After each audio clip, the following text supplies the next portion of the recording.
in the matchup. But we'll take a look at our bans here for the maps, and we'll see what we will play. We saw Villa last night for the first time. I was talking to KS in an interview post-Paris Major qualifiers with Orglis, and he's like, you know, I think it's going to take a while until we see Villa, and bam! Who would have thought KS would be wrong about something? There you go.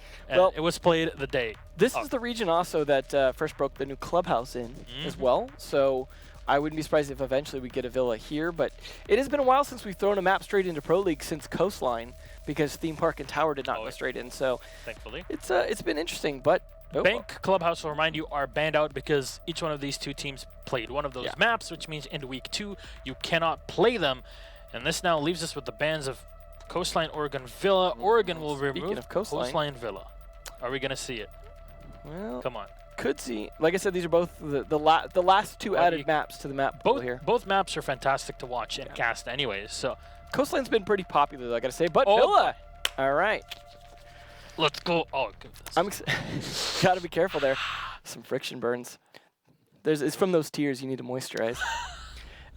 We are going to start with Liquid on defense, though, so that should be interesting. Now, I'm not really sure whether or not this is going to be a super defensive or attacking sided map just yet, and it does seem to matter per region in terms of, like, I've actually seen Latin America sometimes struggle a bit in defense this season, but then you had, like, for example, on Old Clubhouse, they were better on defense than a lot of regions, and it tends to go back and forth, so one thing I want to mention, from rewatching, well, watching and rewatching Villa last night with Cloud9 versus Noble, one thing that stands out as being a positive, but also not enough of it happened, was the vertical, taking control of the vertical gameplay. Yeah.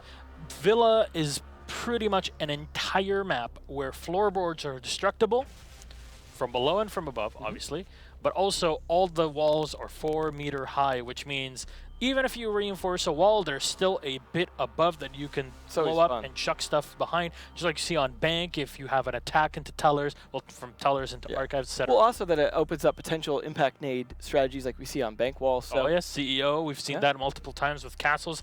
But last night we saw Foxe. Bit of a shout out to him because he played an excellent Jackal. I think Jackal is a very underrated operator in general, but also I believe that he is a beautiful operator pick for Villa. Well, Fox is a beautiful man, that's for sure.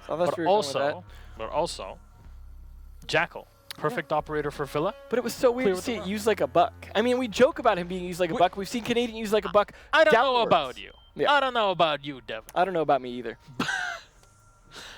But I take my Jackal plays very seriously. Yeah. I check on ITA 12 being held by a Jackal. I can see this guy knows what he's doing. For footprints. Yeah. Yeah. Actually, you can even look for footprints from below. So you shoot out, and if there's still one part of the floorboard that's not blown up, you can still track. Interesting ideas.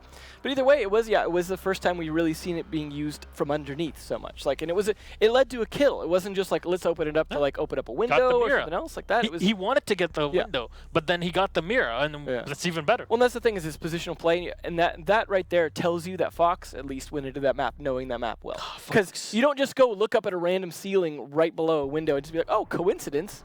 I know exactly where they're going to be standing. Fox Sly Dog, that's for sure. Yeah. He knows what he's Sly Fox. Appropriately named. But either Sly way, Cooper, that's looking forward to this map in general, and I do hope that both these teams are equally prepared on it, that it's not a case where it's like one of them just caught the other one by surprise and thought they were going to Coastline. But either way, we do kind of have some idea, some of the strats, some of the bomb sites to an extent, but every region plays it differently. Every region has their meta, and it takes a while for things to crack it. Like Coastline even was one that was just super dominated by Penthouse for a while. But as people figured out Penthouse, other sites became dominant, similar to Border, whereas, I mean, Armory is still fairly dominant, but at the same time, people figured out how to play Vents better. People figured out how to play Bathroom now. Yep. So that's a normal site to play now. We don't have the usual, gasp, they're playing EGAD. Are they actually playing Bathroom Towers? No, it's no longer the case. No. But we always value your opinion, so let's take a look at our community poll just to see what you guys voted for. 88% for Team Liquid, 12% for Pain Gaming. I think that's the lowest we've had so far. It's a tie with another one we had with 12%, I think. Well, yet another draw. But feels that name, man. Yeah, unfortunate for 3 ties yesterday. Latin America did have quite a few of its own. I believe it had 2 ties first play day, if I remember correctly as well. So definitely spreading the love around in terms of teams being somewhat evenly matched. I know it is difficult sometimes to play very different format than they were used to last season without having the opportunity for overtime, with having to play all of on one side. And we have seen sometimes matches be a little bit lopsided in terms of mostly defense wins or mostly attack wins and things like that.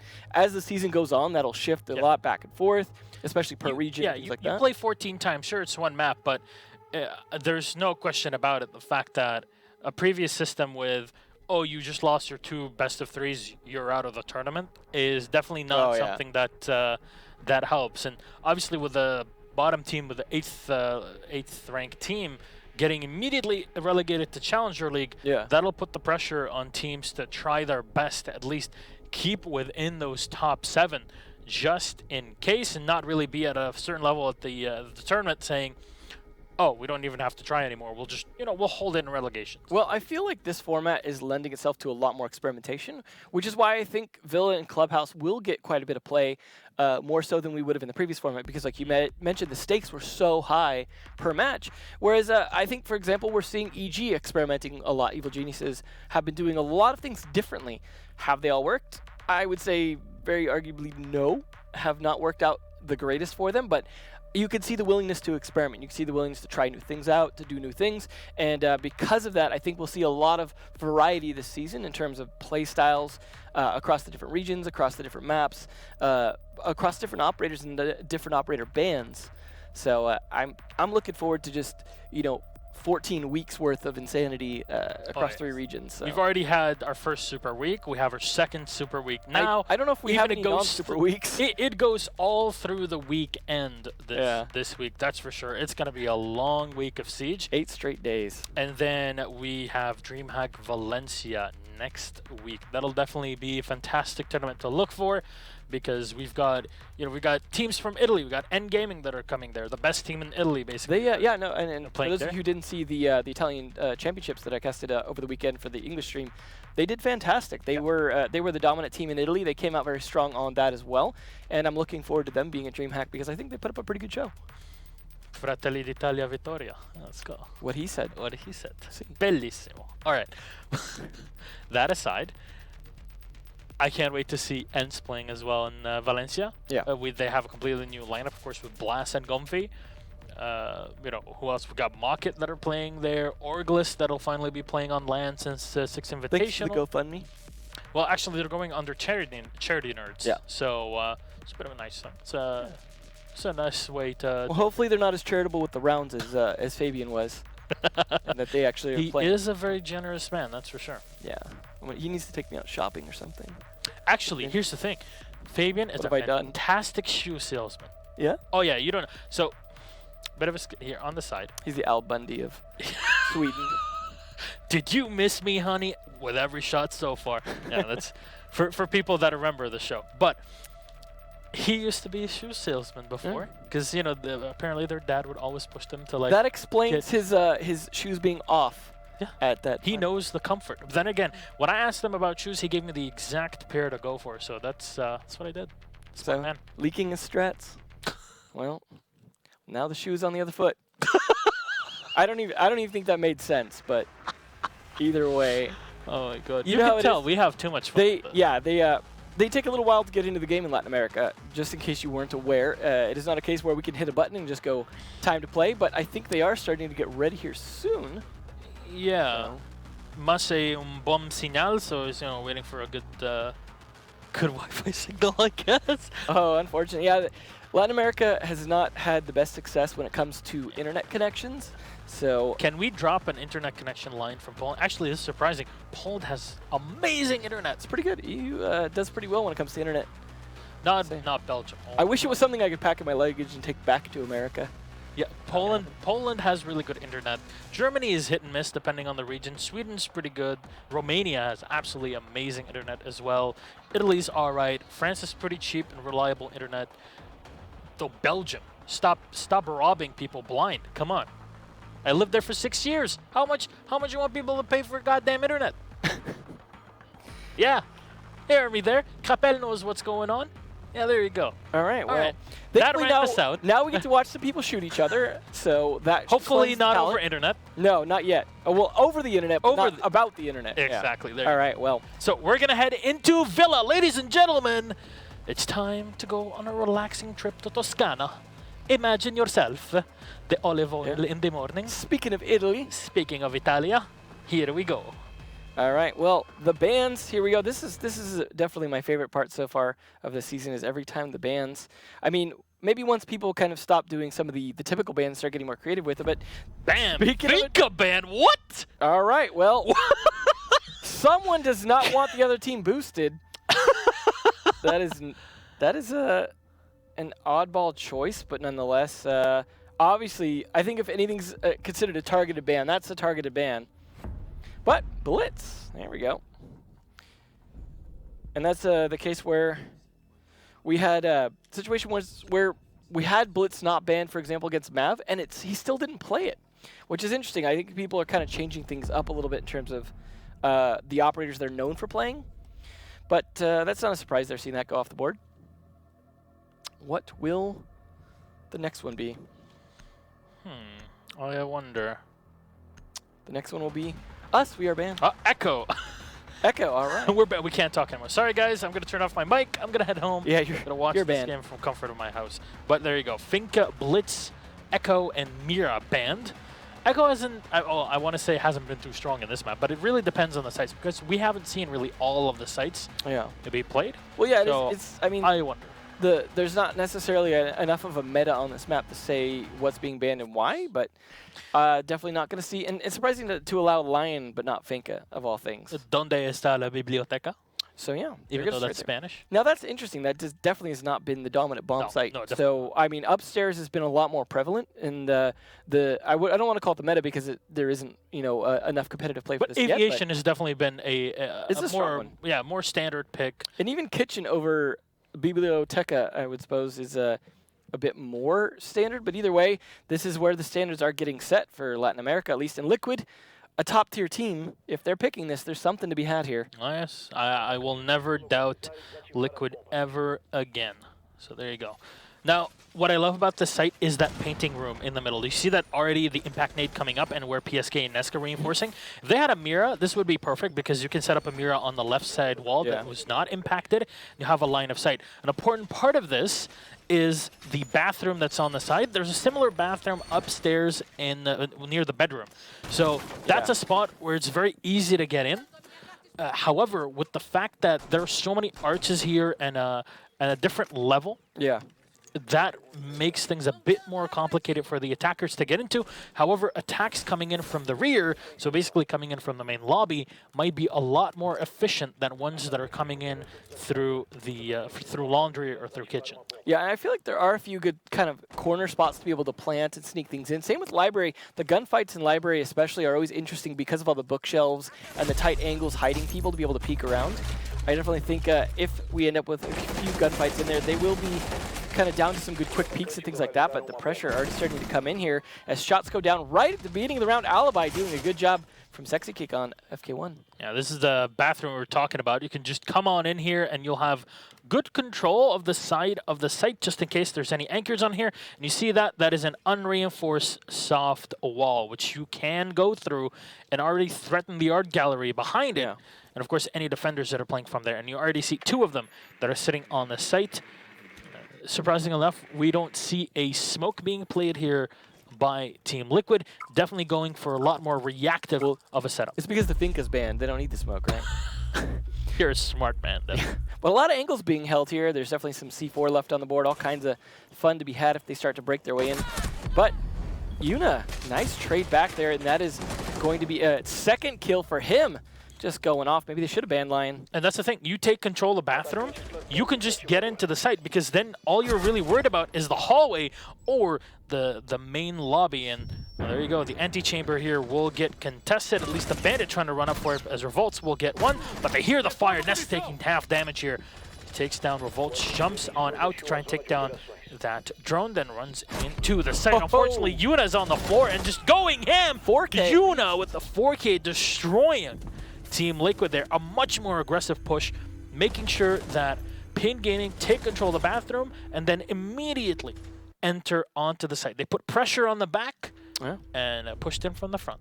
What I think is interesting is Jeremy, the map designer, had been they'd been talking about how they're trying to design away from having, windows and other outside entry points into bomb sites, but it was still so close to the outside entry points that attack went down way faster than you would normally expect on a lot of bomb sites, and I think that just came down to kind of testing the vulnerabilities of a new map, seeing what they could get away with, and it definitely worked out very well in terms of an initial attack, even getting the plant down.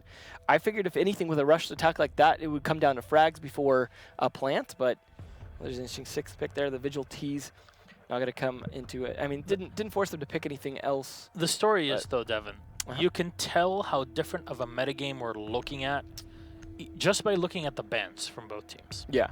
Compared to North America last night, much more aggressive, much more into let's get the checklist done as fast as possible. Well, I mean... Oh, boy. Come on. Come on. Not a good start for 6K. He had a good start last round, but not this round. But interesting, though, that we were just talking about, the banning the Glaz against GCR. Yeah. They didn't ban Glaz, and GCR is not playing Glaz. So it's... like I said, a lot of these people aren't necessarily playing their expected roles this season. I mean, outside of Depends Evil on Geniuses. the map. Yeah, but it's still a case of like, some of these bans sometimes getting baited in terms of like, oh, haha, they're going to ban this against me because I'm known to use it, and then I'm going to surprise them by not using it and force them to waste their ban. Things like that. The mind games are just getting like 5 levels deep this season. All right. Well, PSK is going to sit up now. We talked about taking control of the floorboards, using them to your advantage. There is an Ashe. There's, of course, a Dokkaebi that has a decent chunk of penetration. Of course, with the DMR. You have the Zofia as well. Unfortunately, the Sledge can't throw his hammer up just yet. Well, apparently you have Jackal as well, so you got $2 already. Well, Jackal not being brought in kind of breaks my heart because I really think that it would be a big aid for these teams, but they're not taking control of the top floor. Yeah. There's no Buck in this position as well, and they'll just have to run in through the study, and they take control of it pretty handily. Now, keep in mind, this site is a lot better to play as if you have the ability to put up windows on those walls, something we saw last night, because being able to see into the study here definitely offers you a lot of opportunity to go for quick flanks, just like Nesk does right there, because it's such a common entry point. Everyone comes in through the study for the most part because it's such a good entry point, but at the same time, it's an easy one to set up a good bulkhead against. But this is the thing we're talking about. Take control of the staircases. Take control of the top floor before pushing up, because it's not an easy site to get into. But it's definitely one you can start flanking on if you can put pressure on the game's door and start to push in from the study as well, especially, like I said, if they have no visibility into the study, no windows open or anything like that, and they're just bandit guarding with reinforcements. But the little peek there from Nesk, that's the second one of the round already, and Zig following that up. They are just destroying the attackers this round. It's all on Spawns, who's low on health, and the Sledge is trying to sneak up here of Revolts. Just holding in the trophy room. Unfortunately for them, that L-shaped hallway is one of the deadliest positions in the entirety of the map. You really need to expect players that are hiding behind the armoire. How do you say it in the closet that's on the floor? So gotta be careful every single angle, and that's why you saw the Dokkaebi coming out. Unfortunately, it went down way too easily early on in the round. There's a lot of tight corners on this map in general, and it's definitely the stairwells as well have those ledges. But Nesk take it down, Spawns. It's all in Revolts here, and he just used his last grenade to open that castle barricade. Well, get one at least. That's Sexy Cake down, which at least denies a clean round for Team Liquid. But looks like, of course, Pain Gaming with only one alive and holding one angle on the stairs, expecting the Bandit to maybe run up through there. Won't be the case, as he'll try to push into the aviation room. They're all contesting him, the angles and bullet. They're making use of that floor. And the new headgear for Legion. I don't know if you saw it, there was a little popsicle stick. Actually, yes. That's nice. Is dad headgear, as everyone likes to call it. Though, the dad that's definitely in his mid-40s and is out to buy a Porsche. You know what? He can still shoot a guy, though, and that's all that matters at the end of the day. But 1-1. It's definitely been an interesting back and forth, though showing that you can tell which is the better bomb site, though, because Library not being the more common one, very cleanly lost and a very good attack on it to start with, despite how aggressive and fast, well, both of these attacks have been. But the more dominant bomb site's still going to be Aviator Games. I think if you're going to go for Library, you need to have a Mira. It's a lot more complicated to play it without a Mira, and you saw what? You had no information on what was happening from the attackers until the diffuser was already planted. Yeah, so whereas, I mean, I say it's helpful to have it on the steady. You still kind of know that you're going to come in there, right? You know that that's pretty predictable. You could even potentially have black eyes around and things like that to be able to get some level of visibility. So I agree. It's definitely a case where it's a nice to have upstairs, but more of a must-have downstairs. Interestingly enough, we haven't seen Maestro just yet in this matchup, which has been a big staple. Yeah, more alibi than Maestro. And they go back onto the Library. Well, they're feeling more confident now that they've won a round. They said, we could do it again. Just let's give it another try. I mean, obviously they have to switch bomb sites, though, right? So it's a case where it doesn't seem like they want to go Trophy as their secondary, which is more of the typical secondary. Yeah, so Trophy is a pretty good site for. We still may see it yet, though. If they win Library now, they've got to go to a third. In this case, we'll probably see Trophy, but we could see Kitchen. It's funny to say Trophy and Kitchen as separate bomb sites because I'm so used to Chalet. Yeah. Well, Chalet is no longer in here. Nope. Rest this is in peace. The new Trophy Kitchens. But they will at least have a lot of visibility down that hallway. I like it. There's a lot of these L-shaped kind of hallways and things like that. This is one of those maps, too, that kind of is almost confusing with all the different hallway callouts because you have one hallway upstairs. That's a hallway. Super long Wait, L. where? Well, Classical Hall is like half the map of a hallway. And then you have a hallway downstairs that's 3 different hallways named after. There's like the Red Hall, the Skylight Hall, and then I think there's a main hallway as well. All that's one long hallway. Yep. So the callouts are definitely a little more confusing when it comes to hallways in this map in particular. As Kixon and Terrell were saying last night, we're still working on the callouts in terms of making sure there's some consistency here, just because it's definitely a new map. All right, well, GCR has at least tried to come in here with the drone, joining up the main entryway. I'll see one defender at least trying to take pot shots at the drone as he pulls back out. Nobody really peeking him. Even going for an Ash with a hollow, signifying more of an aggressive playstyle. Oh, what a shot! FK1 just comes on in, and that's the bathroom we talked about so much. That's why it was completely open. I feel that this bathroom should be completely open. I don't know. Instead of reinforcing. They might almost need to just castle it just to slow this down next time, but they have been rigging Sledge every time, so I don't think that would do a whole lot. But either way, this bathroom, like you're saying, becoming kind of a death trap, and the fact that they're able to use it as an entry point so often is really working out in their favor. They need some better way to contest this. I mean, they're not even necessarily bringing like the Legion this round to be able to help, slow them down pushing into that site, because it's not like they're bringing a Thatcher or anything that would clear those goos out. But either way, they're stalled out a bit outside after that initial kill, other than GCR, though. Here's these Library fights. These always get interesting, because that little side right there, unfortunately, gives away his position too early. He's got his flashes to throw in. I wonder if they set up ADSs to counter that in the correct position. I would imagine so, because that's definitely a room where you want some good ADSs tucked around, because a lot of spots to throw flashes or nades in. All right, well, the second kill comes in the way of Team Liquid here.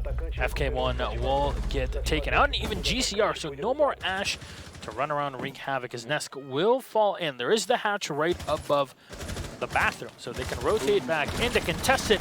SexyK gets one, and Nesk, long range with the MP7, will get the shot and revolts. See the Sledge. And again, the last man alive, and SexyK comes in, gets the kill of the MX4. Alibi being a pretty strong operator here. Yeah. You can tell that this is so different than what we saw Noble and C9 doing last night. Through more of a turtle style, let's are in aviation, not really move too much around it.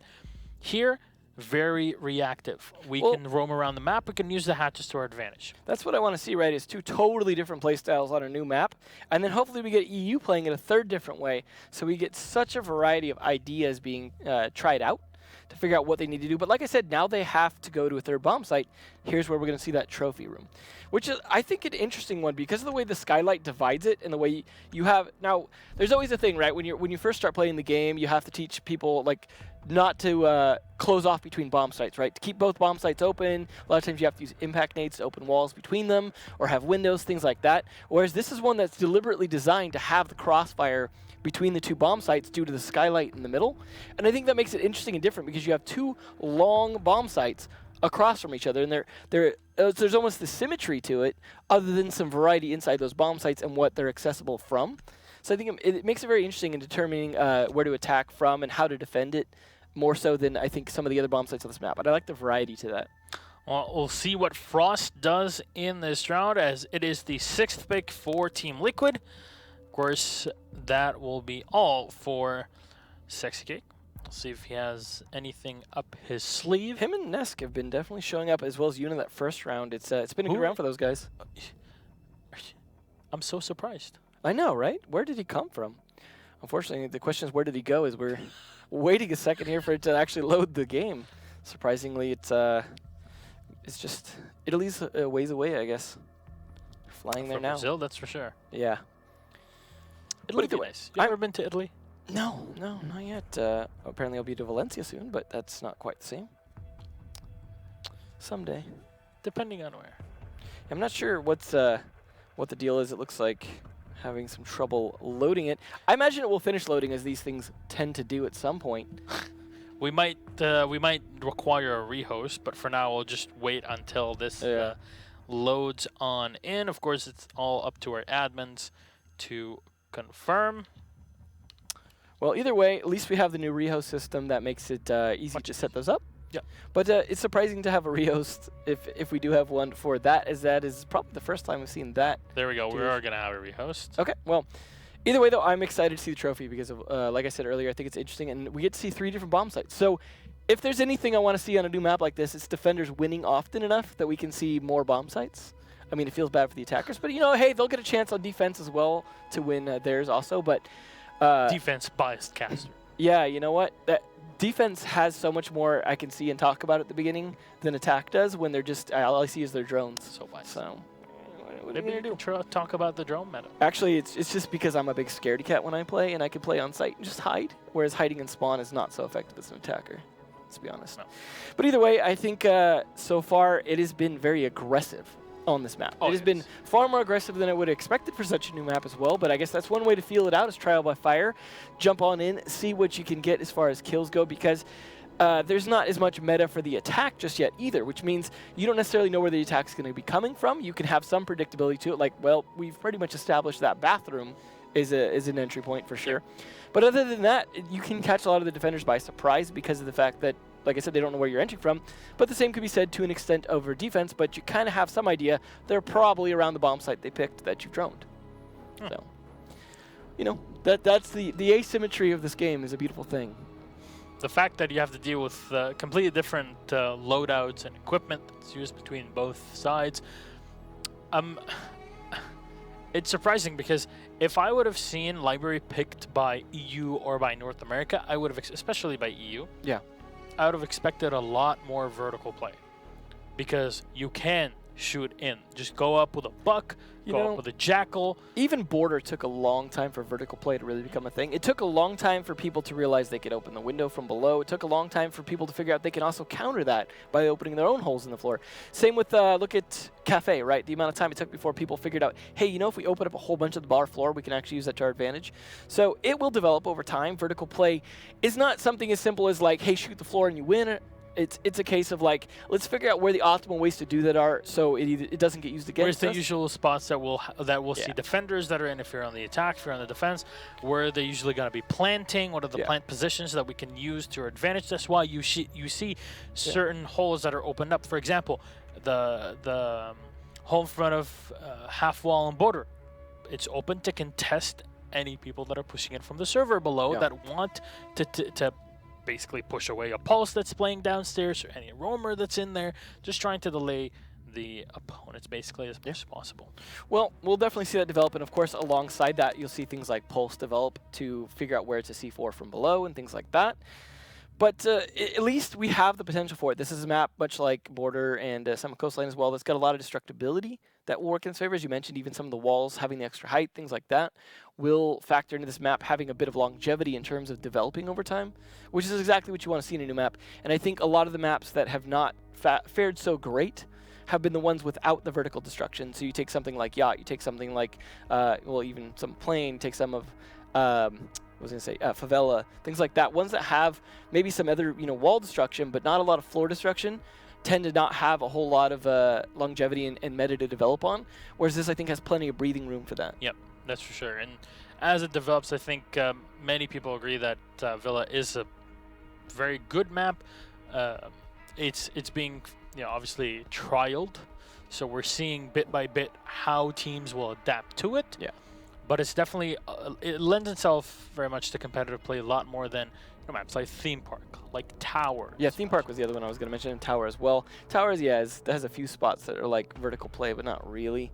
So it's definitely a case where I think there's a few patterns that could be learned in terms of making sure that there's maps that go in. And I think, as I mentioned, Jeremy earlier, who also did a big chunk, if not all of the Clubhouse revamp as well, has shown that could be very, very good. And as you mentioned before, this was the first map that was designed end-to-end by one designer.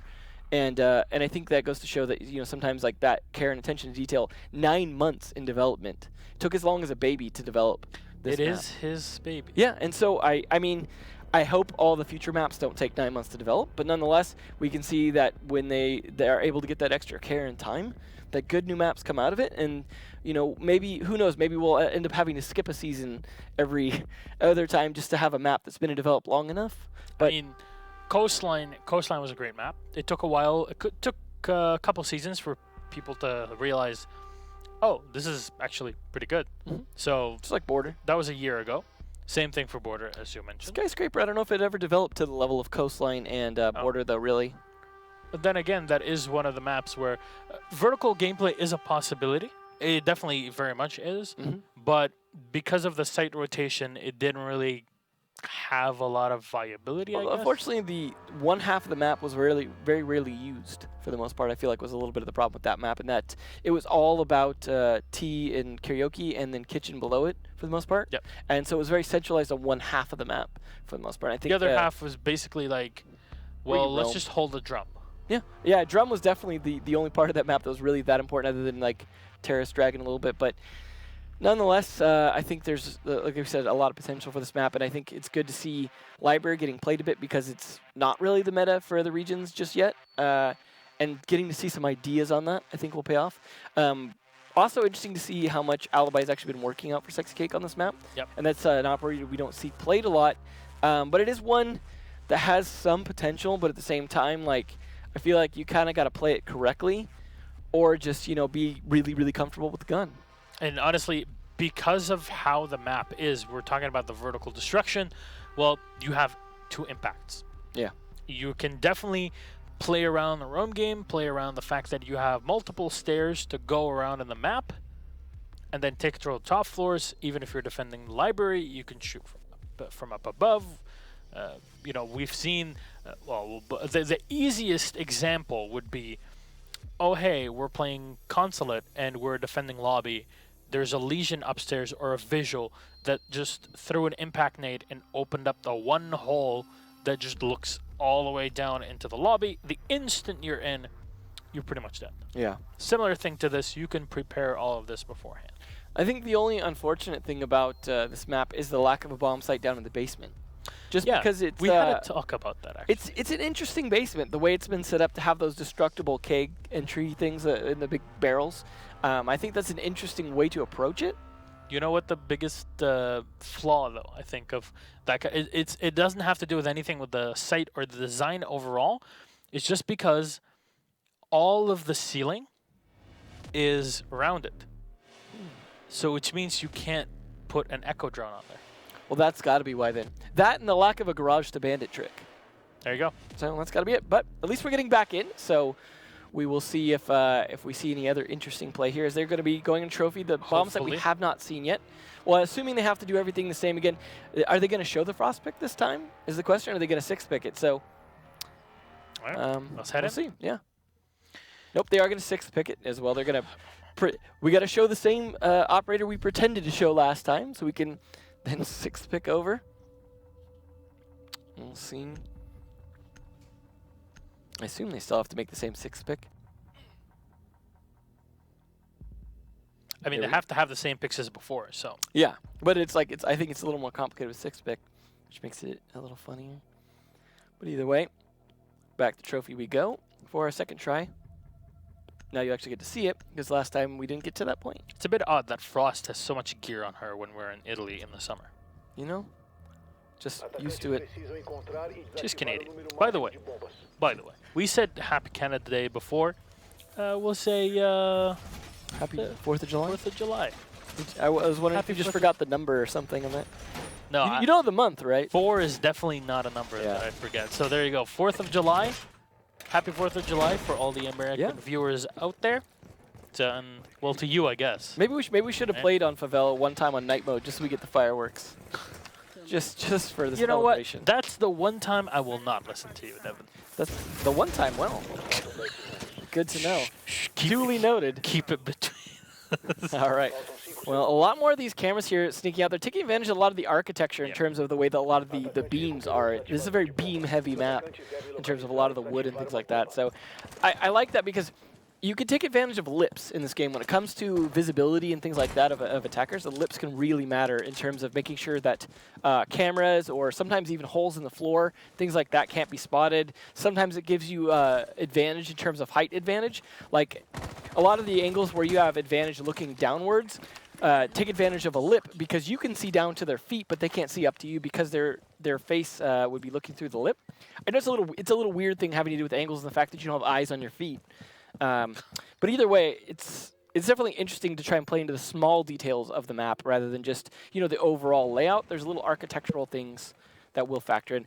We'll see though if Bullet's going to catch this rappel because it looks like he saw the tip of the gun potentially.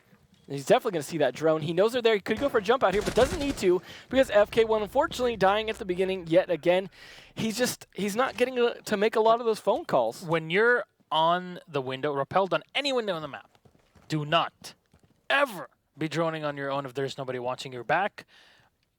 Best case scenario, please let somebody else throw for you. Yeah. It'll make it a lot easier, but it looked like we had people downstairs actually in the basement. So I'm curious to see how much of a roam game that will be, how much people will pretty much use it for roaming, or whether or not we'll see attackers actually entering there. Kitchen, it is one where you can enter to get into pantry, which is very close to the kitchen. So that is one bomb site where I definitely think the basement factors in. But that's the thing. The basement here reminds me a lot on of basically church if you're playing on Clubhouse. Yeah. Sure, you're defending cash. Oh, boy. Good kill, Revolts. Unfortunate. So, Liquid starting the round with another advantage here this time. 1 kill by them, 1 kill by Revolts. Yeah, padding your own stats, definitely not a thing here. Yeah, but does he get a kill for that in the stats? We'll have to ask our stats collection team. But there you go. Spawns will move on in. Of course, he has Yuna in front. Revolts is right behind. As all 3 remaining players of Pain Gaming realizing that they'll have to deal with their opponents together, Nesk. but Nesk pouncing on them. Goodbye. Well, you were talking about the kitchen and the pantry. Well, you know what? I'm going to chop him right up. Jumps right on in, gets the 2K Zit from behind. Quick kill here to finish it off on the sledge. Well, now they can't go back to library, so I imagine we're going to see games again unless they want to go for all 4 bomb sites. But it was nice to see. Unfortunately, we didn't see very much of the actual bomb site due to those early kills. We saw a lot more of the rest of the map. So, did not factor in there. We'll see where they're going to go with this time. Unfortunately, we didn't get to see the frost traps triggered either, but it was just a...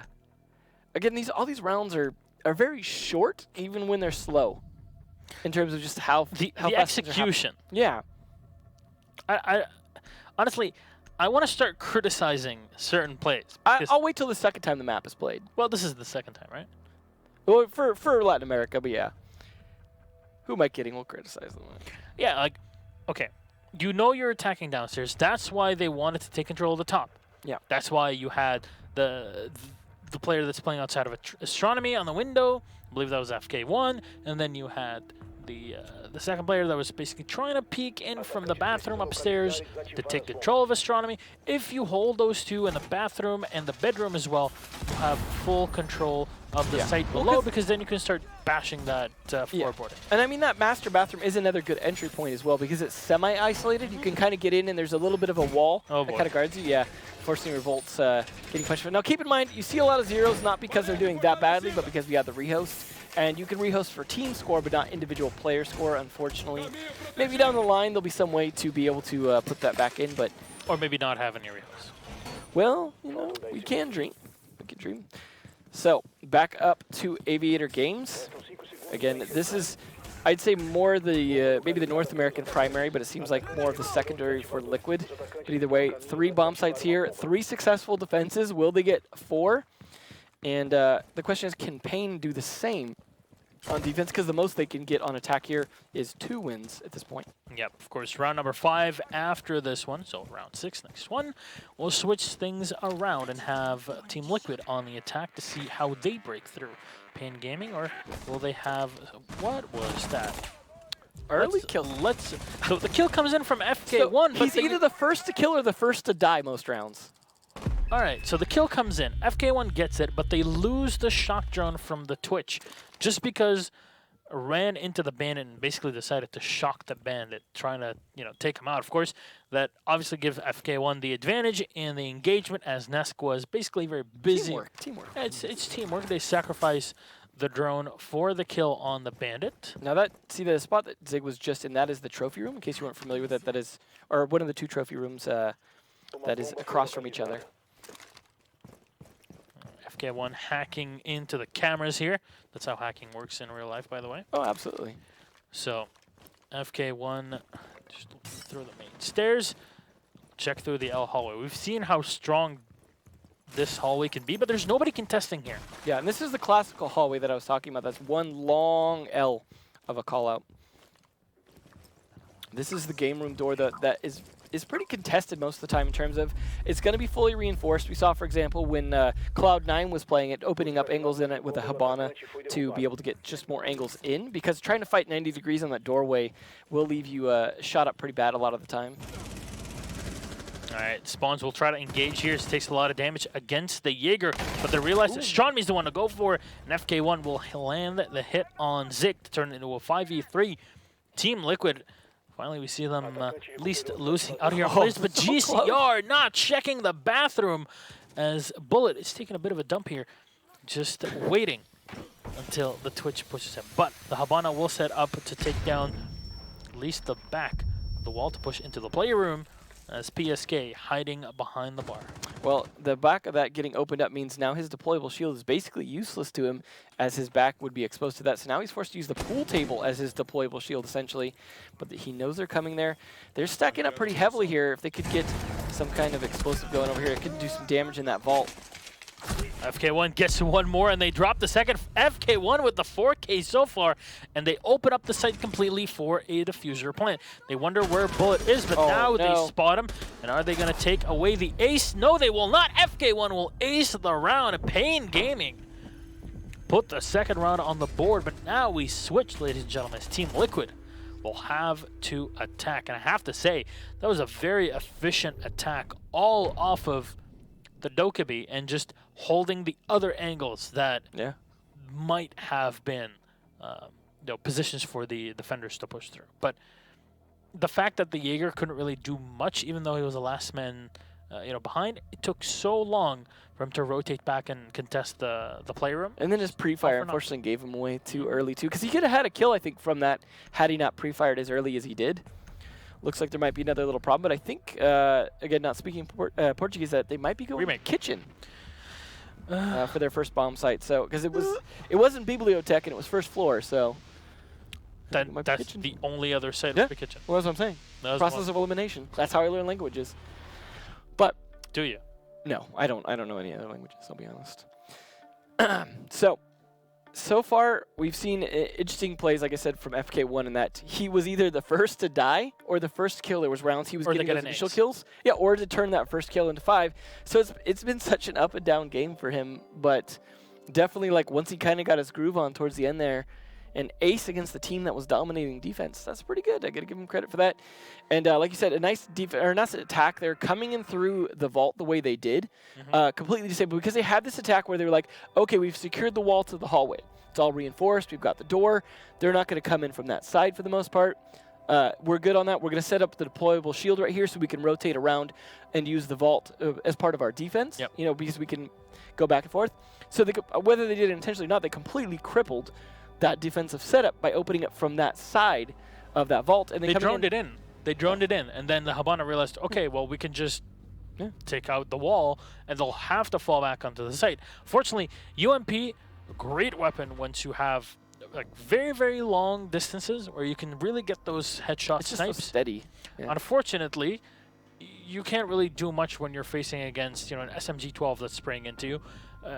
Even if there's the pool table in front of the castle, it's just not enough cover to really protect you from fire. Fell back into the back of the bar, and unfortunately they were two in the back.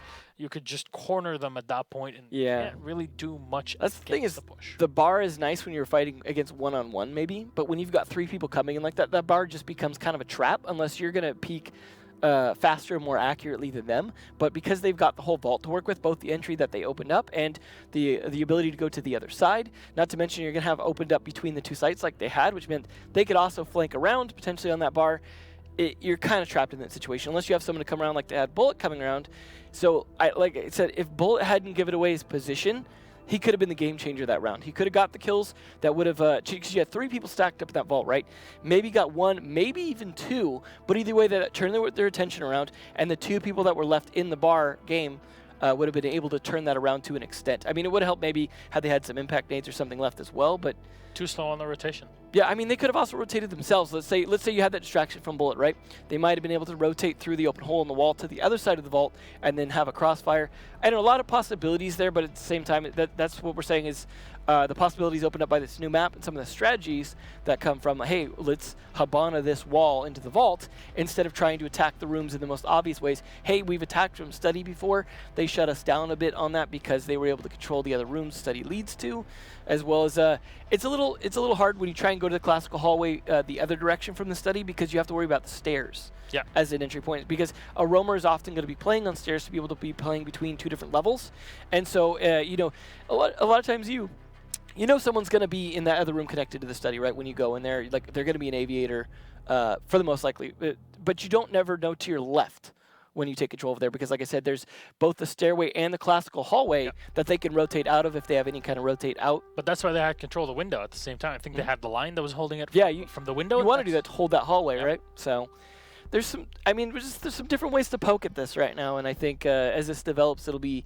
some dominant ways to play, but I do get the hint that this could be the armory lockers potentially of this map in terms of like compared to border, but we'll have to see some adaptations to some of the attacks here. But I do like that the attack was a little more creative this time instead of just coming straight through Study like you would predict. And it's not just coming through straight through Study because it's a good attack, it's because you can spawn ruins and it's right there. You can shoot the door from spawn, you can just run up and rappel, and you have a whole bunch of angles on it. What we haven't seen yet is a ton of people using a lot of the windows ledges where you can kind of stand. Yeah. Because there's a lot of ledges and catwalks around. It makes a lot of sense if you're attacking trophy, because that definitely, I mean, you have a couple balconies to play with that. The bedroom, of course, being a big part of the attack. But what I want to see is rotates from the defenders as well, because there's quite a few spots where you have like corners and things like that where you can actually jump out one window and rotate around another and actually get a flank on someone.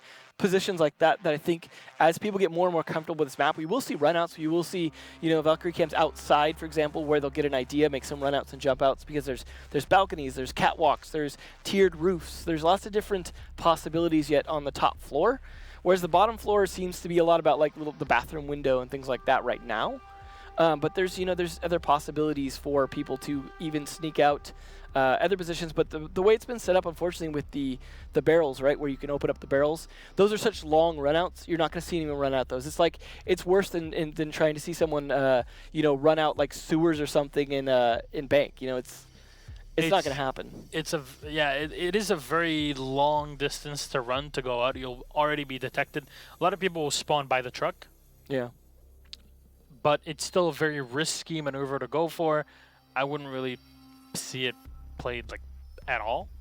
Yeah. But I haven't really seen teams that are pushing from the wine barrel into the like I said, I could see that more for a kitchen attack in the sense of getting control of the pantry a little bit. Shin up buck. And there's that interesting window on pantry that leads into a drop onto the stairs, so you can go in but you can't go out, which is there was some interesting choices. I like some of the design, and there's some other interesting spots, like there's a wall that's like half destructible in the bike storage room. For example, it's just half a wall that's destructible instead of a whole height. So there's some interesting choices in terms of rotates that are set up into the map right now. What a creative man, sure.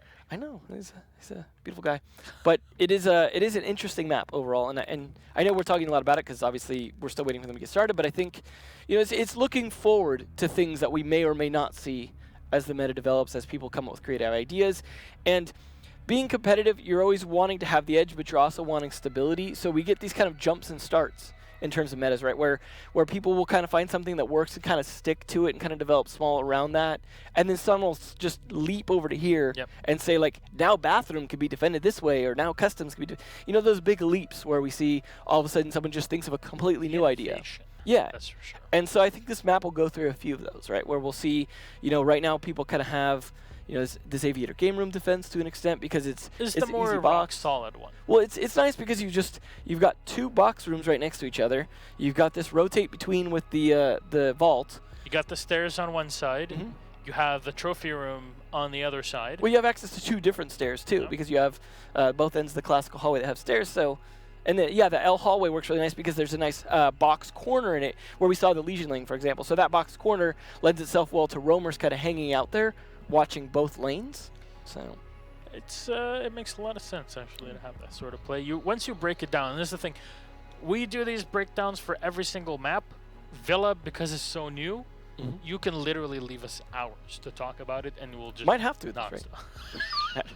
We'll see though. I think we actually are almost ready to get back into it. So I mean, I know you guys can't see what's going on, so just letting you know that we are. Looks like we are going to get Kraken. Hopefully. Don't jinx it. Hopefully. Don't jinx it. Fingers crossed. Here we go. Maybe into back to Villa. And back to Kitchen. So we'll see that for the first time. Round 6 and... You're such a superstitious man. Me? Yeah, do you have to wash your hands like 20 times for coming? No. But let's wash our hands of this one so let's get into game. All right, Kitchen it will be. Assuming like my my process of elimination was correct last time. Cozinha. Cozinha is kitchen. That's great. That's great. I'm gonna write that down. Oh, you haven't? Are you? I said I'm going to. Are you lying to me? I'm writing it down in my mind. I think someone would actually do that. Get on the internet and say like just tell lies. No. No. There you go. Fake Thank you news. very much. All right. I mean, you can't in the EU. You can't really post memes anymore without going to jail. But I guess that's the current. Oh, is that part of the new GDPR or whatever? Yes. Privacy stuff. Well, there's the alibi pick this time coming out from Pain, trying to emulate Sexy Cake. And you don't always see the new operators played on the new maps necessarily. But like, you know what I mean? Because sometimes it's not like, oh, we're on Coastline, we got to play Jackal. Things like, although I guess you could say different for Mira, but you know what I mean? Like, it's funny to see how much we're not seeing Maestro in this map, which would be, I would think, the more obvious choice. Not to mention that with all the destructible walls and things like that, the Bailiff is a nice alternative to making Smoke and Mira do all the work for opening the walls, you know what I mean? So, we'll see though. Kitchen is an interesting one. Like I said, that pantry stairwell, I think, also makes things a little interesting in terms of being able to rotate out of the site as well as into it. Not to mention you have the far end of the kitchen that has no windows on it, where you can kind of hide, which can work both ways, right? Because it can become a plant spot for the attackers as well as the defenders. And you even have that one spot next to the kitchen, the dining room, where the things are stacked up, and you could actually plant on top of that, to where you actually have to climb up to be able to even defuse it. Yeah. It's a super risky plant, but if you can get it off, it is a real problem for the defenders to defuse. Surprised there's no... I mean, I was going to say I'm surprised there's no Ying, but then you look at it, Nesk is bringing the Zofia. Of course, definitely helps having the lifelines as you can blind your opponents before coming into the site. I think I was one saying before that I was surprised Nesk wasn't running Zofia, because it just seems like a good operator for him. He's a good operator in general, that's for sure, but PSK bringing the Thermite. Which, it's actually very odd to see that the push is going to be happening from the main lobby, basically, instead of coming in from Laundry. Well, which is the place that we've been seeing North America pushing into. Yeah, this mudroom looks like a decent entry point there as well, potentially. Now you need to hold multiple angles, so that's why you're seeing Team Liquid pretty much surrounding the site from every angle before coming in. Will they have any vertical gameplay to play with here? Respawn's going to try to make it a bit more difficult for them to do so if they do choose to There's definitely control the top. A slower entry than we saw from Pain on their rounds, at least. Definitely a lot more difficulty in terms of isolating the defenders on this bomb site. Right. So maybe this will work out for a better one. Call is going to come in. And can't really hear anybody just yet. Oh, right there too. Oh, I saw his leg flip up for a second. EMP is going to get thrown in here by Sexy Cake as he opens an extra line of sight for himself. GCR tagged just a bit. Interesting that he's running the AR-33 as well, something you don't see necessarily a lot.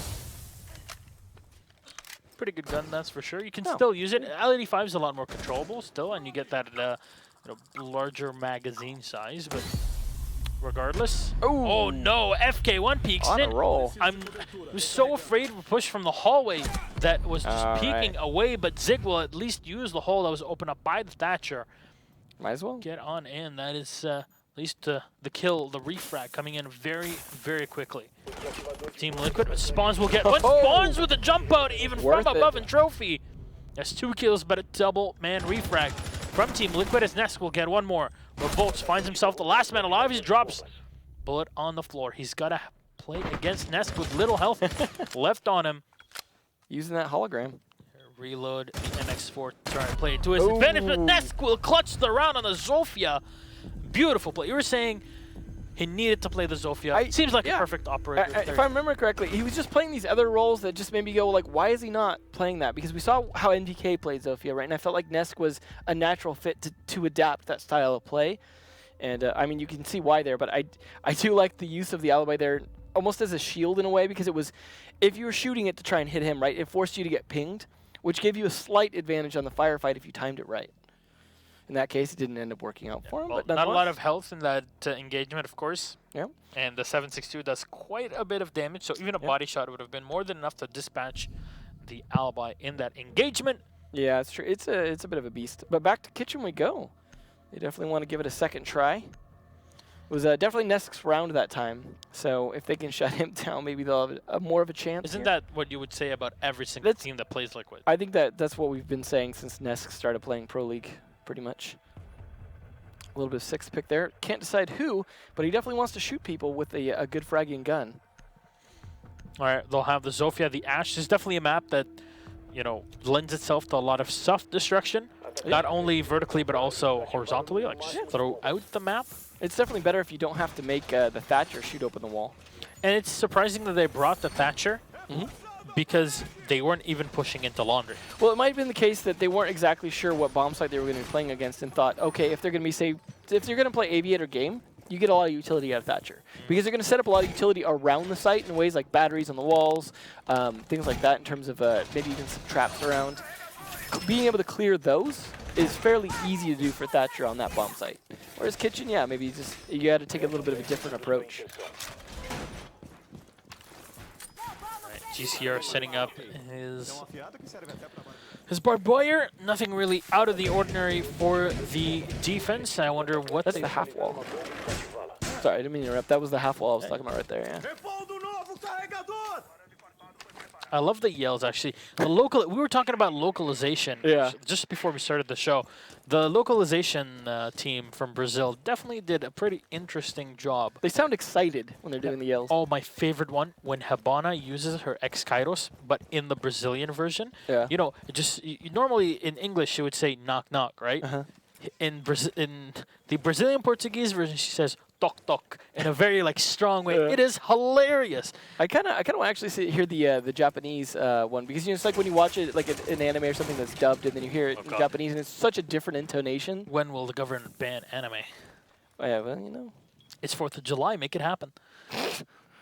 Yeah, well. Worse has happened. Got the Space Force now. Oh, we'll see. Well, that's part of the anime. Come on, we're gonna get flying robots and stuff. We're gonna get some Gundam stuff out there. We'll see, but looks like he still has one ADS in his pocket here. Yet he's trying to fight this already. Seems like he could go to set that up before he ends up in an engagement. Doesn't end up getting the extra defense here. Not to mention playing the barbed wire. See, the problem I have with playing next to the barbed wire like that is any kind of movement can give away your position a little bit because you jiggle the barbed wire too as a defender. Can't tell you how many people have caught off guard just from them just slightly touching the barbed wire. But speaking of slight touches there, Sexy Cake taking down spawns. That is the roamer of Vigil already off the board. Yeah, we saw him last round being a definite thorn in the side of Team Liquid as he jumped off the trophy and got 2 kills with the SMG-12 before falling. And there we go, Nesk with a cross angle. It's always a treat to see the cross angles that are set up in Latin America. Of course, combined with their excellent droning, Team Liquid will have the 2-man advantage here, taking down the Vigil and the Jaeger. All that's left now is, I'm afraid to say it here, the Ella on site that's doing the anchoring job, basically. It'll be definitely a difficult operator to deal with up close, but Sexy Cake with the Ash is definitely a great operator that works out very well for his type of play. Yuna comes out here to try and fight the Lion, but did not. You knew where he was at, Yuna. You saw him shoot through the wall. He shot right at him, and I think he just stopped firing in the middle of it. He's like, yeah, this guy's dead. I'm going to move on. You know when you think that you got him, but you didn't?